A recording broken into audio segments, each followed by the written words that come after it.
Hello friends, ನಮ್ಮ ಇನ್ನು ಕೊತ್ತಂಬರಿ ಸೊಪ್ಪು ಚಟ್ನಿ ಎಂಚ ಮಲ್ಪೊಂದು ತೂಕ ಒಂಜಿ ಅರ್ಧ ಕಟ್ಟು ಕೊತ್ತಂಬರಿ ಸೊಪ್ಪುನು ಶೋಕ್ ಮಲ್ತದ್ದು ದೆಕ್ಕದು ಕಟ್ ಮಲ್ತದ್ದು ಮಿಕ್ಸಿ ಜಾರ್ ಪಾಡ್ಗ 4 ಎಸಲ್ ಬೆಳ್ಳುಳ್ಳಿ, 4 ಕಾಯಿ ಮುಂಚಿ, ಒಂಜಿ ಮಲ್ಲ ತುಂಡು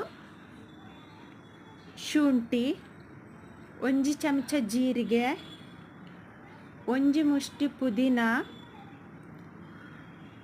ಒಂಜಿ ಅರ್ಧ ಲಿಂಬುನ್ ಪುಂಟುಗ ರುಚಿಗೆ ಏತ್ಬೋಡಾತು ಉಪ್ಪು ಪಾಡ್ಗ ಒಂಚೂರು ನೀರು ಪಾಡ್ದು ಶೋಕ್ ಮಲ್ತು ಕಡೆಗ ಕೊತ್ತಂಬರಿ ಸೊಪ್ಪುದ ಚಟ್ನಿ ರೆಡಿ ಆಪುಂಡು. ಒಂದೊಂದು ಸ್ಯಾಂಡ್ವಿಚ್ ಪಕೋಡದ ಇಟ್ಟು ತಿಂದರೆ ಲೈಕ್ ಆಪುಂಡು.